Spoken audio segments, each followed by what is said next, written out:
Assalamualaikum warahmatullahi wabarakatuh. Selamat pagi, salam sejahtera bagi kita semua. Perkenalkan, nama saya Rizky Montiawan dari Prodi Teknik Elektro Universitas PGRI Semarang.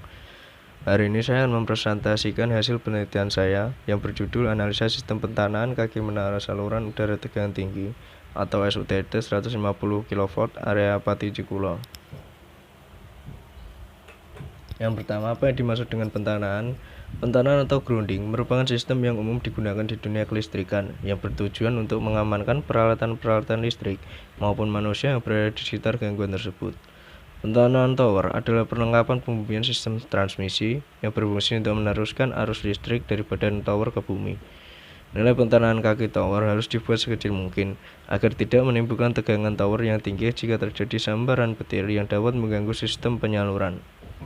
Yang kedua, apakah tujuan pentanaan? Menurut standar IEE nomor 142 tahun 2007, tujuan sistem pentanaan adalah yang pertama yaitu membatasi besarnya tegangan terhadap bumi agar berada dalam batasan diperbolehkan. Yang kedua yaitu menyediakan jalur bagi aliran arus yang dapat memberikan deteksi terjadinya hubungan yang tidak dikehendaki antara konduktor, sistem, dan bumi. Deteksi ini akan mengakibatkan beroperasinya peralatan otomatis yang memutuskan suplai tegangan dari konduktor tersebut. Yang ketiga adalah pentanaan dengan metode grid. Pentanaan dengan metode ini yaitu dengan cara pentanaan jalan memasang kawat konduktor elektroda membujur dan melintang di bawah tanah yang satu sama lain dihubungkan di setiap tempat sehingga membentuk jala atau mesh. Pentanaan model grid ini sering umumnya diterapkan pada gardu induk. Dan pada penelitian kali ini saya akan menganalisa apabila pentanaan model grid ini diterapkan pada menara SUTT 150 kV khususnya pada tower nomor 59 area Pati Cikulo. Dan menurut standar IEE nomor 80 tahun 1986, rumus persamaan tahanan grid adalah sebagai berikut. Bisa dilihat di sini adalah rumus untuk mencari tahanan grid. Selanjutnya adalah pengukuran tahanan pentanaan menara SUTT 150 kV. Pada pengukuran kali ini saya menggunakan alat ukur earth tester dengan merek Kyoritsu KEW4105A. Dan bisa dilihat di gambar adalah bagaimana cara melakukan pengukuran. Untuk probe warna hijau dibuka langsung ke kawat pentanaan tower tersebut, dan probe kuning dihubungkan ke pasak atau elektroda dengan jarak 5-10 meter dari tower tersebut. Dan untuk probe merah juga dihubungkan ke alat bantu atau pasak dengan jarak 5-10 meter. Tujuan menggunakan 3 elektroda atau pasak yaitu untuk mengetahui sejauh mana tahanan dapat mengalirkan arus listrik. Di dalam alat ukur terdapat beberapa batas ukur, diantaranya yaitu 20 ohm, 200 ohm, dan 2000 ohm sesuai kebutuhan kita sendiri. Setelah menentukan batas ukur, kemudian bisa ditekan tombol press to test pada alat tersebut. Selain melakukan pengukuran, pada saat pemeliharaan menara SUTT juga diperhatikan pondasi tiang, besi-besi rangka, baut mur, kawat grounding. Apakah ada benda asing yang tersangkut yang dapat mengganggu kinerja pada tower tersebut? Berikut adalah hasil pengukuran tahanan pentanaan menara SUTT 150 kV pada tower nomor 59.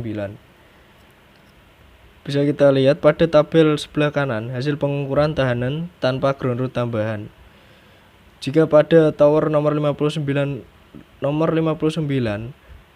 tiap kakinya hanya menggunakan satu ground root saja, nilai tahanan pentanahannya bisa dikategorikan masih tinggi atau kurang baik. Bisa dibandingkan dengan tabel sebelah kiri, yaitu tabel hasil pengukuran tahanan dengan menggunakan ground root tambahan. Jika pada tiap kaki tower nomor 59 diberikan ground root tambahan, maka nilai tahanannya akan kecil, lebih rendah, dan itu bisa dikatakan aman. Yang selanjutnya adalah analisa data. Dalam analisa penerapan sistem penanganan dengan metode grid pada menara SUTT 150 kV khususnya pada tower nomor 59 menggunakan bahan-bahan yang digunakan sebagai permisalan. untuk menghitung hasil tahanan pentanahan pada menara SUTT 150 kV nomor 59. Hasil analisa dengan hasil praktik langsung di lapangan tentunya akan berbeda. Tetapi dengan adanya analisa terlebih dahulu, kita bisa memiliki pandangan apa yang akan terjadi pada saat mempraktikkan secara langsung nantinya. Berikut adalah bahan-bahan yang digunakan sebagai permisalan dalam penelitian kali ini. Di sini saya memisalkan menggunakan konduktor yang ditanam di tanah sebanyak 10 batang, masing-masing memiliki panjang 2 meter. Elektroda batang yang ditancapkan dengan panjang 3 meter dengan diameter 0,016 meter atau 16 mm dan jari-jari 0,008 meter atau 8 mm. Ditanam dengan kedalaman 3 meter dan luas pentanahannya yaitu seluas 2 meter persegi. Bisa kita lihat gambar di sebelah kanan adalah gambar sesuai analisa yang akan saya lakukan. Selanjutnya adalah rangkuman hasil analisa saya kali ini. Yang pertama ada perhitungan tahanan jenis tanah, dan sesuai perhitungan didapatkan hasil perhitungan tahanan jenis tanah sebesar 22,31 ohm meter dan standarnya yaitu 100 ohm meter dan termasuk jenis tanah liat. Yang kedua adalah perhitungan tahanan pentanahan grid, didapatkan hasil perhitungan sebesar 3,99 ohm. Yang ketiga, perhitungan tahanan gabungan didapatkan hasil perhitungan 0,47 ohm.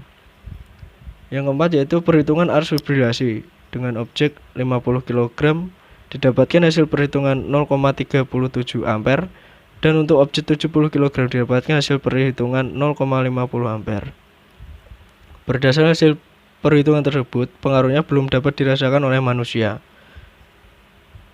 Yang kelima yaitu perhitungan tegangan sentuh. Untuk objek 50 kg didapatkan hasil perhitungan 382,38 volt dan untuk objek 70 kg didapatkan hasil perhitungan 516,73 volt.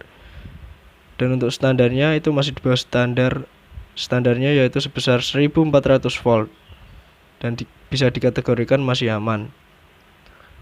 Yang keenam yaitu perhitungan tegangan angka. Untuk objek 50 kg didapatkan hasil perhitungan 419,52 volt dan untuk objek 70 kg didapatkan hasil perhitungan 566,93 volt dan standarnya yaitu 7000 volt dan masih bisa dikategorikan aman. Dan yang terakhir yaitu perhitungan GPR, didapatkan hasil perhitungan sebesar 2773 volt dan sesuai studi dari Jin Liang Heng, standarnya yaitu 5 kV.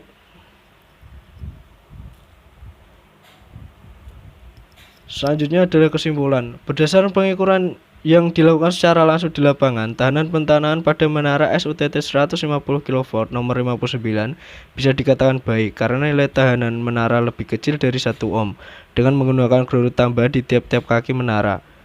Yang kedua, berdasarkan perhitungan analitik didapatkan nilai tahanan jenis tanah sebesar 22,31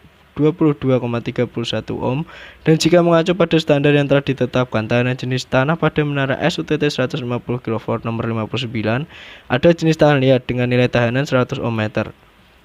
Berdasarkan perhitungan analitik dengan mengacu pada data-data yang diperoleh dari gardu induk 150 kV Pati, apabila menara SUTT 150 kV khususnya pada tower nomor 59, sistem penarahannya diganti dengan metode grid, maka akan didapatkan tahanan pentanahan pada menara tersebut sebesar 0,47 ohm.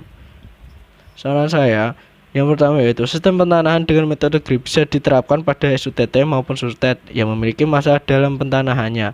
Karena terbukti sistem penanahan dengan metode grid mampu menghasilkan nilai tahanan yang kecil. Untuk petugas transmisi SUTT maupun SUTET bisa lebih memperhatikan kondisi rambu-rambu yang terdapat pada menara apakah masih layak atau bahkan sudah hilang.